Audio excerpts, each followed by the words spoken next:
Hello, and welcome to the Intentional Healing Podcast, the show that dives deep into issues that disrupt the lives of BIPOC folk in urban communities. Because we understand that people from the hood need healing too. We just need to be intentional about it. I am your host, Veronica Clanton Higgins, and today we're going to be talking about upholding our beliefs in order to operate in our truth with Yolanda Gomez. Stand firm in y'all beliefs, y'all. It's about to get deep with the CHINGONA of Compton. And yes, I know what it means. I was well versed on that. Yes. Okay. Hi, Yolanda. Hi, Veronica. Thank you for having me. Thank you for coming. So how are you today? I'm doing great. Good. I'm doing wonderful today. Good. I'm excited to be here. Well, I'm happy to have you. I've been looking forward to it. Yay! I think we talked about it a while back, and so I was like, yeah, let's do it. And I was like, okay. So when I was like, okay, I got to get Yolanda on because you were on the list of people I really wanted to have on my podcast. Thank so you. I'm glad the opportunity arose where I can have you on. So thank you. Thank you for the invite. It's a pleasure to be here. So just in full transparency, this is broken up into 2 sessions. I call them healing sessions. So the first session is called identity. So we ask some questions just to get you comfortable and for people to get to know you. And then we'll go into the segment questions, which is just basically questions about how you see yourself and things of that nature. Then the second session is about reclaiming your power. And so during that session, we're just looking at how do you see yourself and how you stand in your power as an individual, as a Latina, as a woman, okay? Got it. Okay, I'm excited. Let's do this. Okay, so let's do our mic check. My mic sounds nice. Check 1. So first question, Yolanda, what is your favorite color?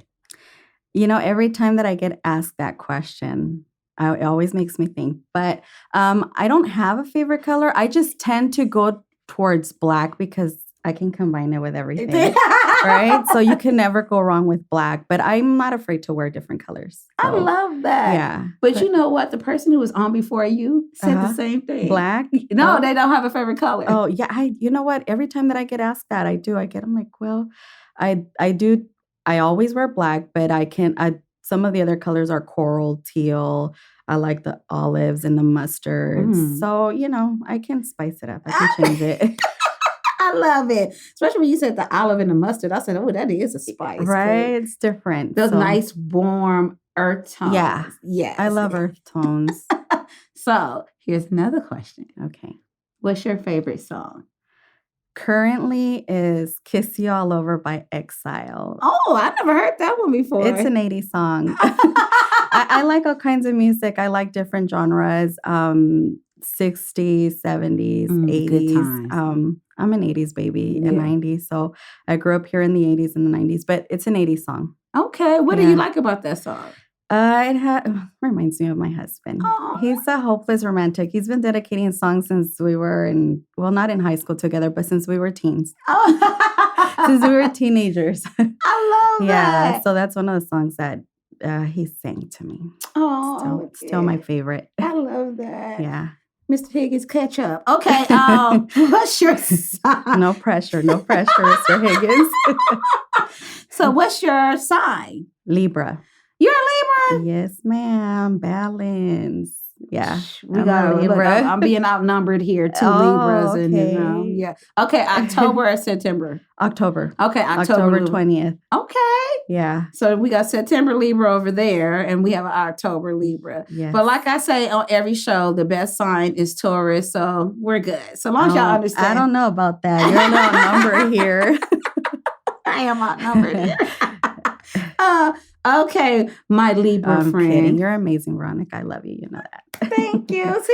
See, I got some love from the Libra over here. You do. Okay, I got love for both Libras. Yeah, okay, we do. We love it. Now, Yolanda. Yes, ma'am. What's your favorite movie? That would be 7 Pounds with Will Smith and Rosario Dawson. Huh. I love that movie. I'm a big Will Smith fan, but that's one of my...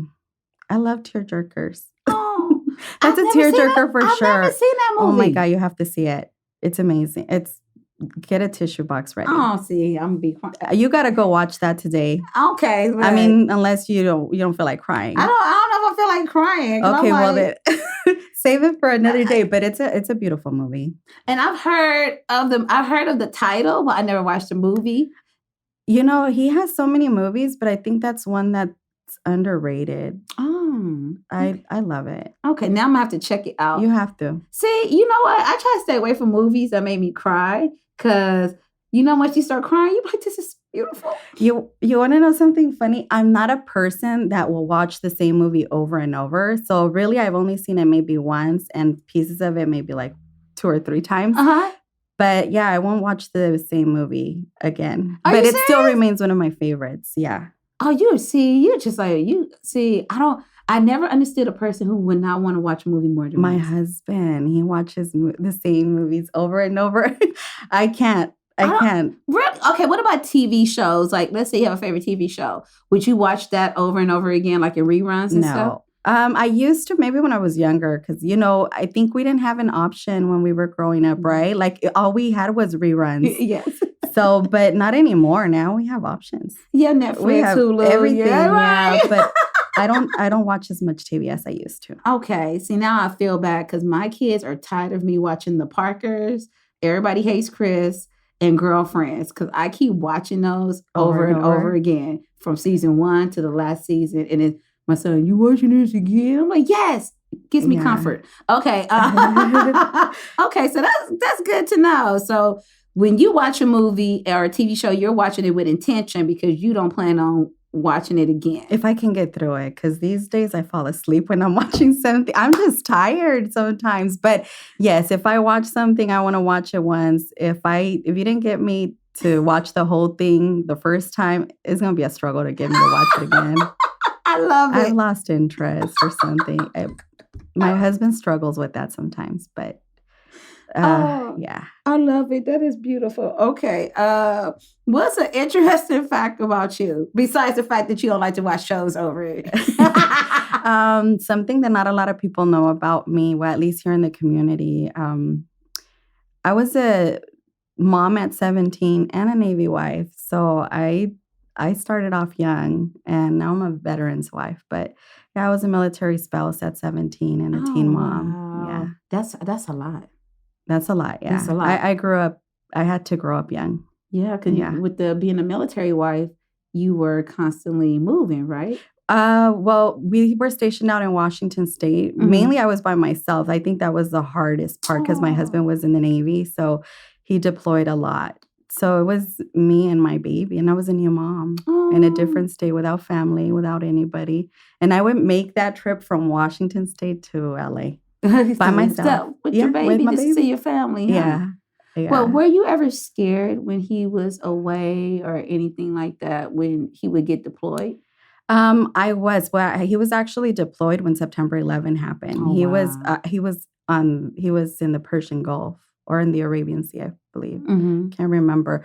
But he was actually deployed, and his carrier was the first to start striking Afghanistan. So it was definitely a time when it was scary, and we didn't have the technology that we do now. Mm-hmm. So it was just straight, I didn't know anything about him the first few weeks. So it was nerve-wracking, but they did have a care line so you could call, and then you just at least knew that the boat was safe.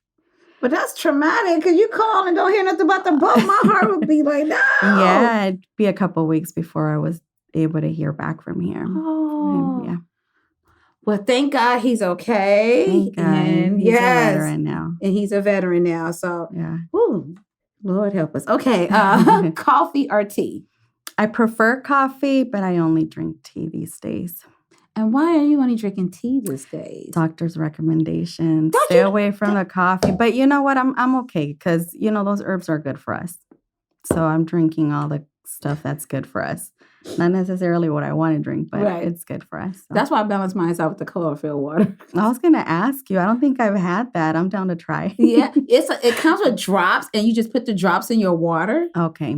And it helps to balance out your pH balance, your system. It's really good for your body internally. See, that's where I'm at right now with the teas. I'm drinking turmeric and ginger and all the well, as it is, Mexican people are very much into the hierbas, like, Mexican remedies. So I'm there already. I'm living the señora life, as they say. I love her. And see, you know what? I love when I'm talking to you or Candace or even when I'm talking to Abby, and I know people listening, unless you're from Compton, you probably don't know who these people are. But when we talk and I'm like, there's so many similarities between Black culture and the Latinx culture that it's just, we've so much in common. I've been here since the 80s. Right. I was still here. I was living here in a time when it was predominantly Black. I think we were like maybe the second Latino family in our block. See? So, it's just beautiful that we have so much in common, and I just really wish we would focus on the similarity instead of the differences. Absolutely. Because I know in African, traditional African, we use herbs, we use different remedies, we have our rituals and things of that nature. And whenever I hear you or other people, I'm like, we do the same thing. Like we literally do the same thing, same herbs, same remedy. Put this in your sock. Put this on your belly button. And like we do the same thing. Yeah, like it's like I think it comes from our roots, right? Yeah. Like our elders, and they knew better. Because everything was from the earth, and we use that to heal ourselves. Yeah, it's beautiful. I love it. I love it. Okay. So what are 3 words to describe how you feel right now? How I feel right now, that would be humbled, appreciative, and determined. You better come with the truth. Okay. How do you like that? I love that. I love it. I love it. Okay. So we're going to go into the segment questions for the first healing session. So what I just asked you were just our opening questions just to get you warmed up and get you comfortable. So our first question is, what are your top 3 strengths that you practice the most as a leader? That's a good one. But I do like to practice what I preach. So I practice what I expect from my leaders as well. The first would be respect for the community that I serve, for my fellow activists, community leaders, for the people that represent me as well. So I think that respect is big. The second would be integrity. I'm trying to build a reputable name for my organization so that, I feel like you're represent, right? If that's your organization, you have to represent it as such. So integrity is big for me. I love it. Integrity is big. And accountability, because we're capable of making mistakes. And, I don't pretend to be perfect, but, I do have to check myself from time to time. Okay. So accountability, those 3 would be it. I love it. So respect, integrity, and accountability. Yes, ma'am. Right. So check yourself because I'm checking me. So, okay, this is what we're doing. Okay. It's not easy, but, if you're intentional about it, it's good. And I just love the fact that those were the 3 things, because I do see that in you as a leader. Thank you. I always say like you're the silent powerhouse, right? Like you stand firm in what you believe and what you feel is best for the community. And I think people underestimate you. Yes. Yes. Yeah. But I already know what you're working with. So I see you. Okay. So that takes us to the next question. Do you find it difficult to speak your truth? And give an example of a time when speaking your truth was difficult. I don't anymore. I think I used to when I was younger, but I don't find it difficult to speak my truth anymore. I'm very much, as I'm growing older and wiser, I'm less apologetic. That doesn't mean that I feel like I'm always right. Right. But I am intentional when I speak for the most part. So I, like you said, people sometimes underestimate that about me. But what was that second part of the question? Would you mind repeating? It's like, if you did have difficulty speaking your truth, or can you give us an example of a time when being truthful was difficult? Well, when I was young, I've always been very closed when it comes to my personal problems. So I think when I was younger And when I had issues, I can't think of one specific incident, but when I had issues with people that I cared with, it was hard for me to be truthful with myself. So I'm learning how to do that. Okay. And in learning how to do that, it's open like my communication skills with other people, you know. So I can't think of an isolated incident that stands out, but definitely something I struggled with in the past. Not anymore. Okay, so you feel like you're no longer like passive, you're more assertive at this point. Absolutely. Okay. I don't know if that's an age thing or I'm just, you know. Now that's your stepping into your power thing, honey. I think that's what it is. But yeah. I love it. I love it. And that's why I say people don't sleep on Yolanda. I keep telling y'all, okay, what do you need to adjust in yourself to create the impact that you want to see? That would be better time management. Sometimes I find it difficult to balance community and family. So I think if I learn to master my time better, it's ultimately going to allow me to accomplish more in both areas that mean so much to me, my family and the community. I love that. That's beautiful. So yeah, time management for sure. Time management. Time management is a skill and it's also a resource. Let me tell you, I was worried about making it late here. I was like, let me rush. I don't want to be late for Veronica. Look, Veronica always late. Don't look at that. Veronica, we're good though. Yeah, we're good. Okay. Because sometimes I'm like, Mark, I'll be there around 11. He's like, Okay, so do you feel like your actions are in alignment with your values? Yes, absolutely. So what do you do to ensure this? I keep myself in check. Like I said just a little while ago, I try to keep myself in check. I'm my worst critic. So I do, and especially given the responsibility that I have now, I'm really hard on myself. So I check myself, and whenever I'm in doubt, I seek counsel from people that I trust, who I know are objective thinkers, who I know will give it to me straight. So yeah, I know that sometimes I can't handle it all on my own. So I'll ask for help from people I trust. Yeah. And I like to hear that because I love the fact that you stated that you seek counsel. Yeah. Because a lot of times people operate in ego and they won't say I need help or I don't know. And as a leader, that is not a great quality because you can make decisions that's not to the greater benefit of the community that you're serving. And so I love the fact that you said you seek counsel. And right now that you said that, that's exactly the reason why, you know, and I do, and I'll pray, oh, Lord, don't let me act in ego. This isn't about me. This is about the community. This is about, you know, so I do. And so when I get stuck and I'm like, am I doing this for the right reasons? Is it just me? You know, so my husband is someone who well, he knows me better than anybody else, and he'll give it to me straight. So other people that I respect as well, that I know that are objective.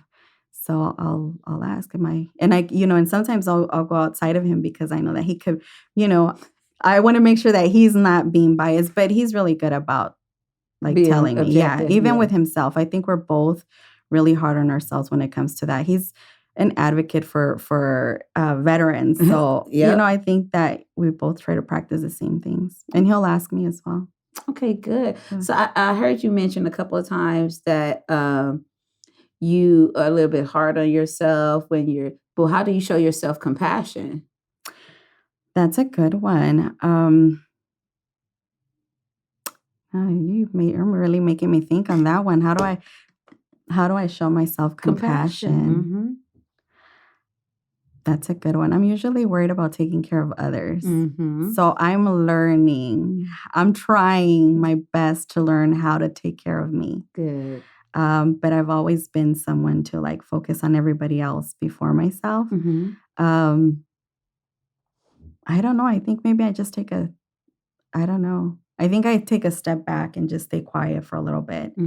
And when I feel ready, I come back okay, I'm ready to handle business again. Okay, good. So you take a moment. I take a moment to reflect, to make sure I'm not, my emotions are good. Okay. And everything's good. And then I come back. Okay, good.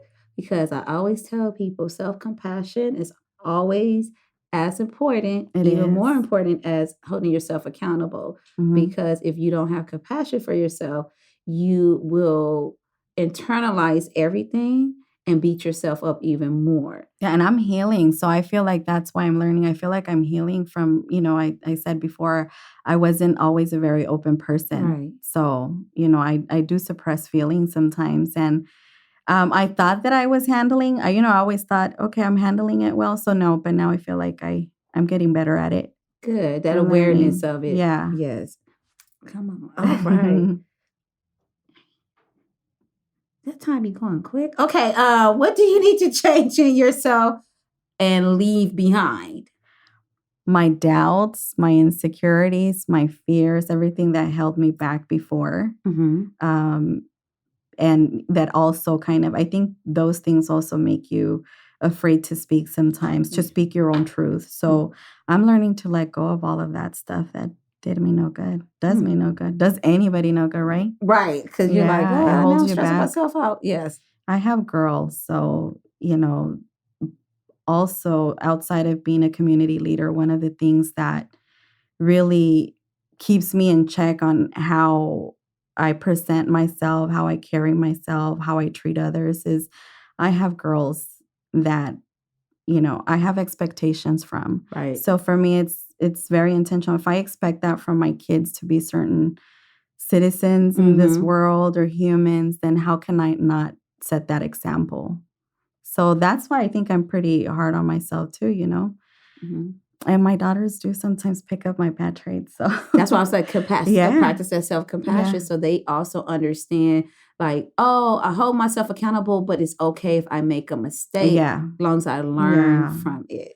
Yeah. And I have my eldest is 22. My youngest will be turning 18 next month. So, they're at that age. I feel like that's critical. And so I feel like, let me teach you what I've learned. Right. And so hopefully they, they don't get stuck like I did and they let go of their fears and stuff. And that's always ideal when you have children. Like, please just pick up the good stuff from me. Yeah.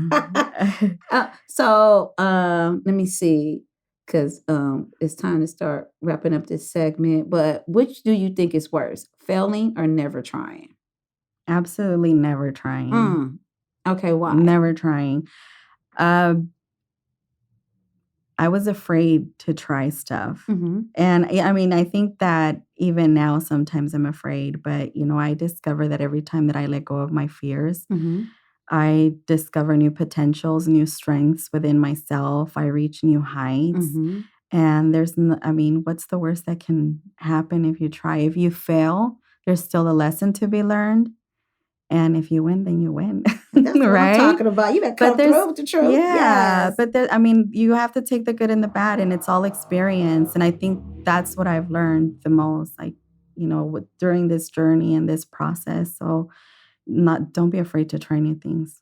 All right. I love that. Well, that is a good way to end session 1. You over here dropping nuggets and gems. Okay, I need to start some intentional healing quotables. Like, just pull out the quotes. So, Yolanda, that's the end of our first session. We're going to take a break, and then we're going to come back for session 2. This episode of the Intentional Healing Podcast is sponsored by VCH Prosperity Consulting. VCH Prosperity Consulting is a for-profit business that is focused on individual, community, and organizational emotional wellness. This is accomplished through individual personal development coaching services, organizational wellness coaching, and professional development training. Visit www.prosperwithvch.com. That's www.prosperwithvch.com to learn more. All right, Yolanda, we're back for segment 2. Woo! So this one is where we get a little bit deeper with the questions, right? And so when we do this, we are actually looking at you reclaiming your power, okay? Okay, so let's look at this. What are your personal gifts? My personal gifts. I'm a people person. I think I'm good with communicating with others. Um, I'm very empathetic. Um, and I think I'm stern when I have to be. And I think that's a gift. Yeah. Definitely a gift. Because sometimes you got to draw them lines in the sand like, look. I'm learning how to do that. Good. Yeah. Boundaries are important. They are. Yes, because now you will have people asking you or take it from you all the time. I still struggle with that sometimes, but I'm learning. I'm in the process of learning how to set boundaries. So what's a recent boundary that you had to set? Oh, gosh, that one might be a little uncomfortable. If you can buffer it, how can you?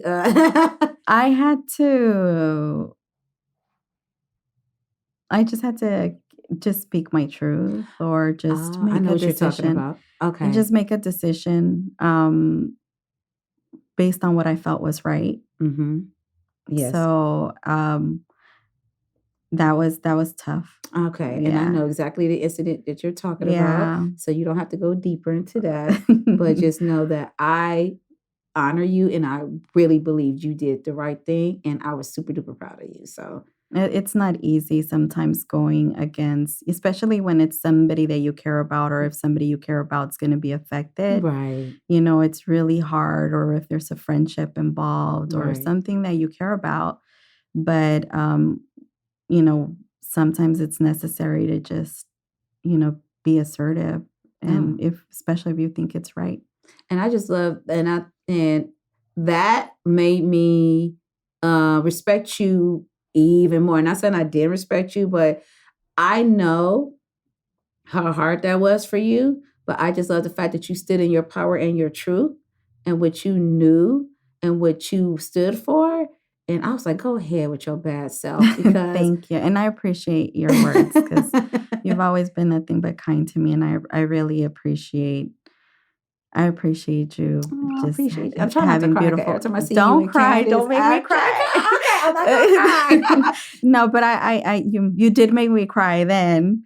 Thank you. Yes. Thank you. I got you. I appreciate that. And you know, it's no malice in my heart. I know. And I know that you know that. So that really meant a lot to me. See, look. Don't do it. I'm not gonna cry. Because let me tell y'all what I love about Yolanda. Yolanda has this beautiful energy, and you know it is no malice in her heart. And you know everything she does come from a place of love. And so a person like me, it's hard to find people like that. So when I'm around people like that, I just feel comfortable, and I always cry. And it's not tears of sadness, it's just tears of, you know, like, oh, I love you. I respect you. You're a beautiful soul. And I always find myself crying around you, Abby, and Candace. You have said that before. But if that's a good thing, then, you know, I'm glad. I'm not making you cry for other reasons. I could make other people cry, though. It's a piece. Yeah, it's a piece that you guys bring into a space. So I think that's what they say about the Libras, right? Like we're very kind. Mm-hmm. We're very kind, and we're very. Some Libras is not really. You think? I know some that aren't. You are, and Mark is, and Abby is too. Is she a Libra too? Yes. Oh, okay. Yes, but Candace is a Capricorn. I'm not very good with the meaning of the signs, to be honest with you. Just mine. I do because I read that. It comes up on my, you know, the algorithms work. And then it's like, yes, that's me. And that's my excuse. It's not me. It's a Libra thing. Because sometimes I don't even get it myself. I'm like, okay, it's a Libra. It's just how it is. The October Libras tend to be more chill than the September Libras. Is there a difference? Oh, absolutely. My dad was a September Libra. September Libras tend to be more like they love you and they're balanced, but they're more like, yeah. Like, I don't know how to explain it, but they're like, yeah. So I'm like, okay. I know the difference between the September and October one. Oh, okay. All the October ones, I made a real chill. I'm going to have to pay attention to that. All you got to do is look to the right.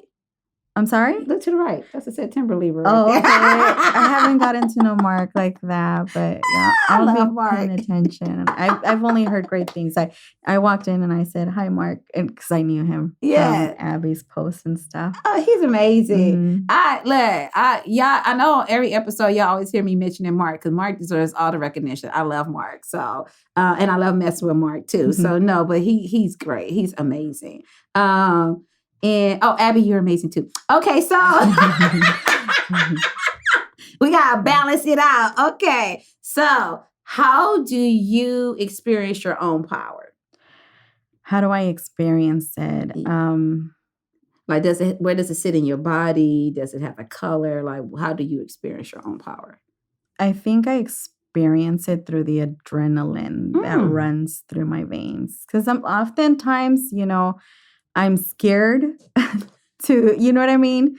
Sometimes you just don't know, but once you speak and, so then I feel the adrenaline like running through my veins. Okay. And, I don't know, as far as color, that part, I'm not sure, but I get the energy of my power just from being of service to the community. And sometimes receiving the gratitude from people or just thanking you for being a voice. I love it. So, I mean, it does. But in the moment when you're having to speak up or say something that you're not even, I think sometimes God just puts it in me, like, just talk, right? And but I feel it. Like, I feel like, oh, what is this? Like a rush.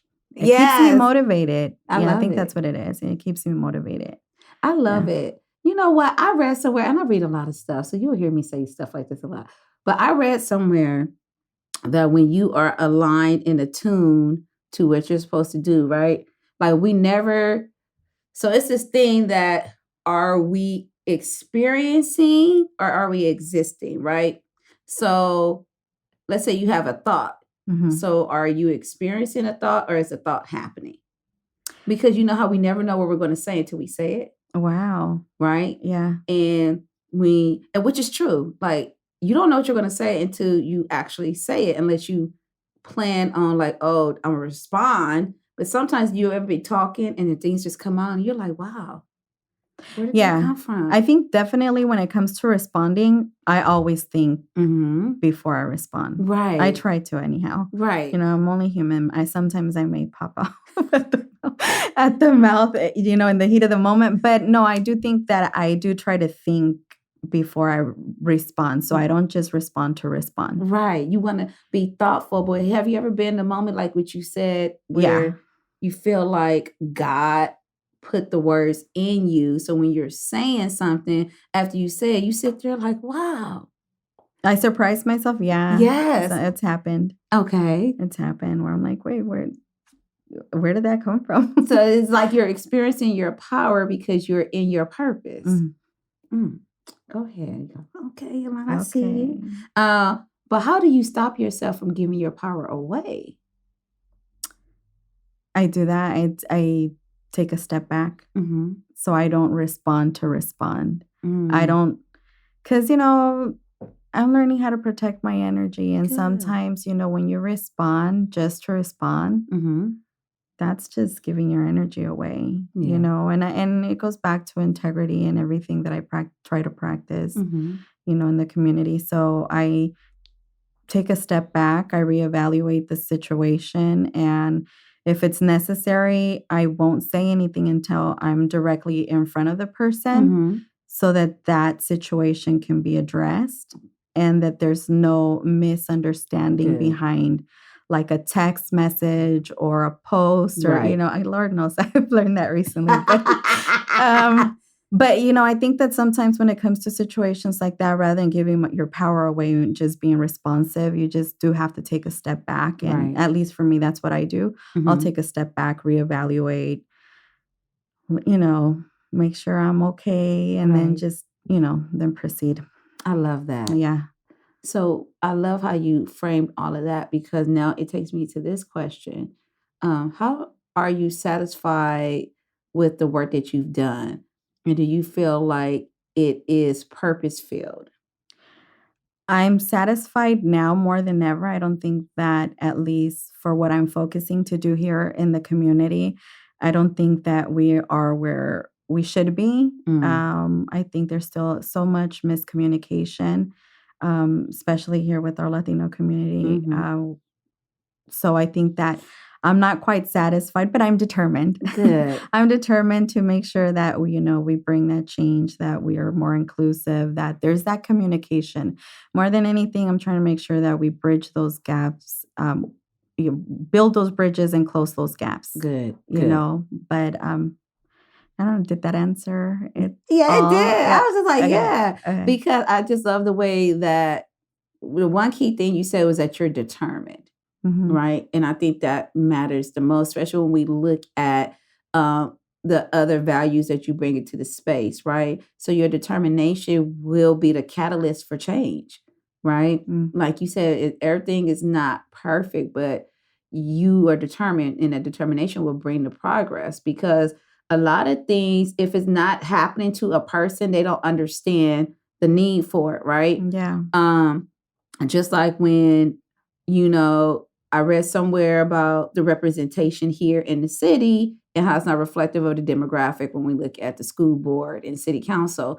And see, me, I never considered that, because the school board and the city council is reflective of me, right? And I never considered that, oh my God, it's not reflective of the community, right? And if it was the other way around, we will be out there, saying, hey, we need representation. We need representation. For me, it's not just like visually looking, like, Right. But it is, for me, it goes, we need to have that communication. When we talk about activating the community, Right. that's 100% of that community. Right. And if we're not keeping our community informed or engaged, then we're not going to fully thrive together. We're not. And it requires everybody to participate in local government and Right. politics, and even just having information, as a resident, as every resident should. Anything that comes from City Hall, you need to be informed of that. So I am very intentional when it comes to that, because I feel like the only way that we're going to move Compton forward is to have 100% participation from the community. Exactly. Mhm. And it has to be reflective of all the Of everybody. demographics in Yeah. the community. We- Right. We have to learn how to communicate with our constituents too. Absolutely. So, that's what I mean when I say building those bridges and closing those gaps. That's, to me, that's what I'm trying to do with vecinos. Good. That's what you're doing. Oh, that's what I'm doing. Yes, yes, that's right. That's what I'm doing. So I am satisfied now, but I know there's still more work to be done. Okay. And your determination is going to get it done, or set the steps for somebody else to help. That's the move plan. it forward. Yes. Yeah.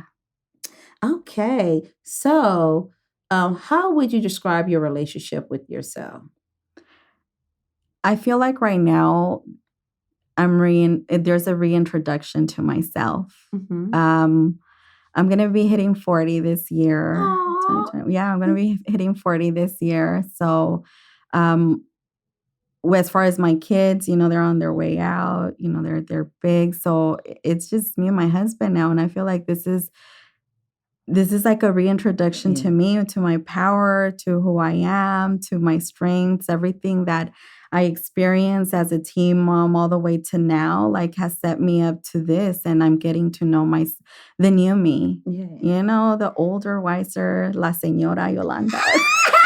It's not easy, for señora. I don't know if you guys are familiar with the term. Yes. Yeah, but señora, the older, it's a term for older lady. But in the Latin culture, sometimes it's hard to it's hard to accept that you're there. But I'm there and I'm owning it. I love it. Yeah. I love it. Yeah, I'm learning who I am now. Yeah. I like the La Señora. The señora life is hitting real. Oh my God. Don't remind me, because I'm older than you. So I'm like, oh my God. Yes. Good. It's all good. It's all good though. I love it. It's a good space, isn't it? You know what? Look at this. I'm showing her my gray hair, y'all. Look, that's that wisdom coming through. For a bit, I used to, I still have a box of dye in my bathroom, because I thought about it and I said, you know what? Forget it. It's okay.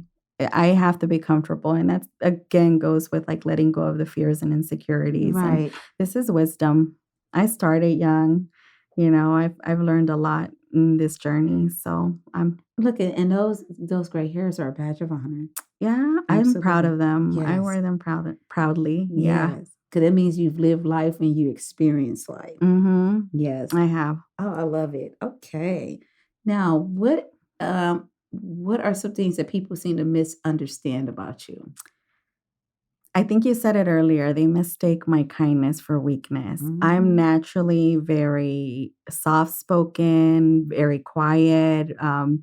I think it depends around the person I'm in. I'm like maybe the room that I'm in or the group, But I think for the most part, people mistake my kindness for weakness. So when they hear me be stern or be firm or stand in my beliefs, Right. then it catches people off guard. And then they see a side of me that is They're like, I wasn't ready for that. I don't know. Yeah, it's not very nice. I'll admit that, yeah. But Well, it doesn't come out often, so that's a good thing. Well, I like it. I like when people who surprise people because a lot of times people make assumptions about people just based on their demeanor or their tone. You're like, you do not know me like that. And so that's why I said people underestimate you. Cause I'm like, she's a powerhouse. Y'all playing. Don't play with her. But when we look at that,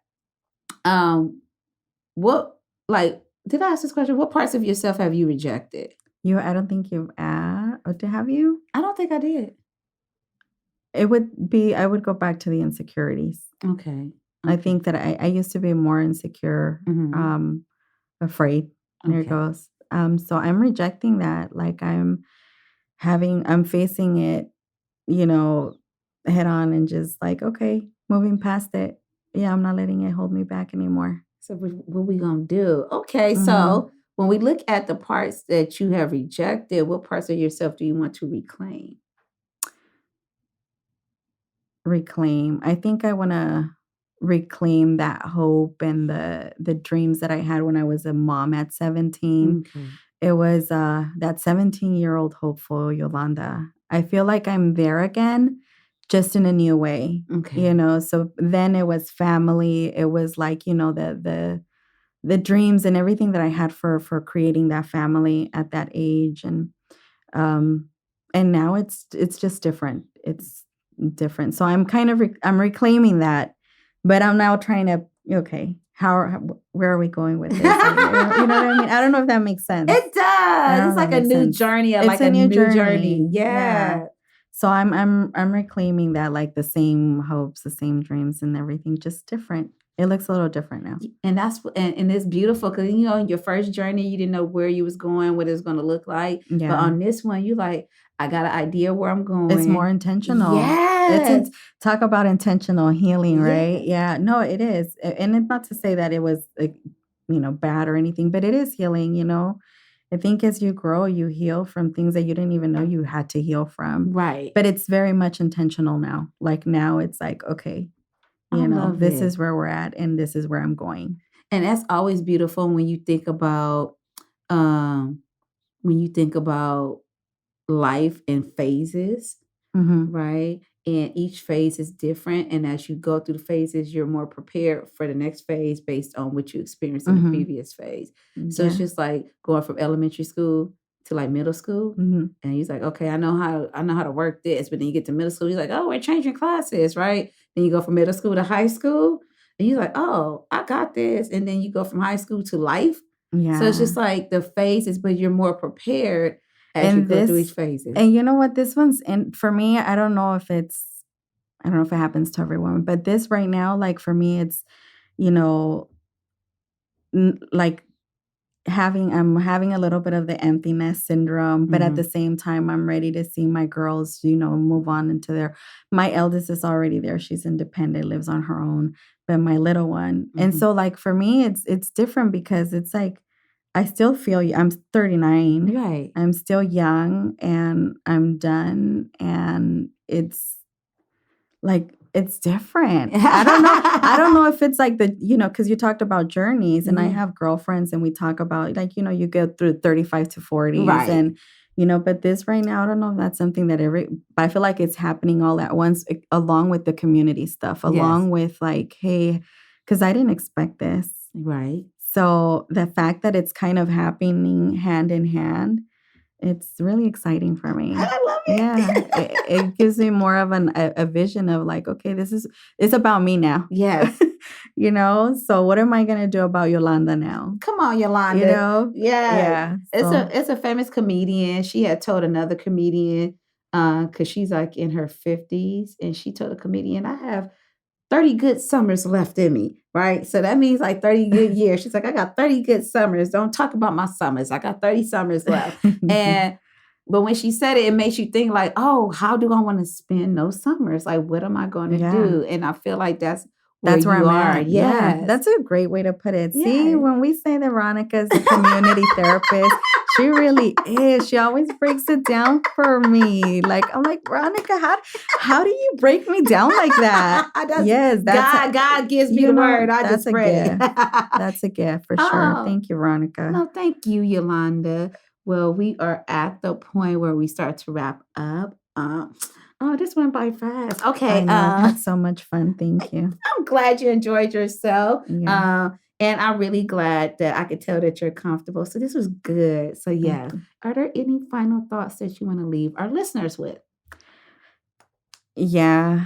And I'm sorry if I sound redundant, but I just want to encourage everyone to let go of your fears. That's the one thing that if I can say I've learned anything, it's, you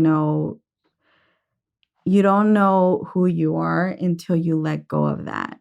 Don't be afraid to let go. Don't be afraid to speak up in your community. You see something, say something, Right. Be that voice for someone. You just never know like the impact that you can have in yourself, in your community, or just even if it's another life that you touch. Don't be afraid. Don't be afraid. Let go of your fears, your insecurities. And that's what I'm trying to teach my girls now. Don't let that stop you. I love it. Where can our listeners find you, Yolanda? Our listeners can find, or your listeners. It's our listeners now. People come to listen to you. Okay. They can find me on Vecinos Unidos por Compton / United Neighbors for Compton on Facebook, Vecinos Unidos por Compton on Instagram, and Vecinos Unidos TV on YouTube. So we started a YouTube channel now. Make sure you follow and subscribe. Yes, follow all of our platforms. Yes. I love it. Look at you. Yes. She said make sure you follow and subscribe. And all of that will be in our show notes. So you can just click on it in the show notes and it'll take you right to those pages. Well, thank you, Yolanda. It's been a pleasure. Oh, I've had so much fun. I'm sad it's over. I know. It went quick. Yeah. It went so fast. But you know why? Because we were having a great dialogue. So we should have been worried if it felt like it was taking forever. But, it felt good. It just flowed because, you're a beautiful person. So it's easy to have conversation. Thank you for having me. Thank you, Mark, for the assistance here as well. Shout out to Mark. And to Abby, too. She has such a beautiful space here. I love Compton. it. Yes, Color Compton. Come check it out, yo. Yes. And look, we always advertise Color Compton and the Variety Group. So we love, love, love them. And thank you, Color Compton, the Variety Group, and Yolanda from Vecinos por Compton. Vecinos Unidos por Compton. Yes, ma'am. Vecinos Unidos por Compton. Yes. Okay, look, I'm getting it down. Okay. Well, thanks for sharing space with us today. Remember that a leader is intentionally a dealer in hope. Don't be afraid to use your voice for the betterment of the collective. Until next time, bye.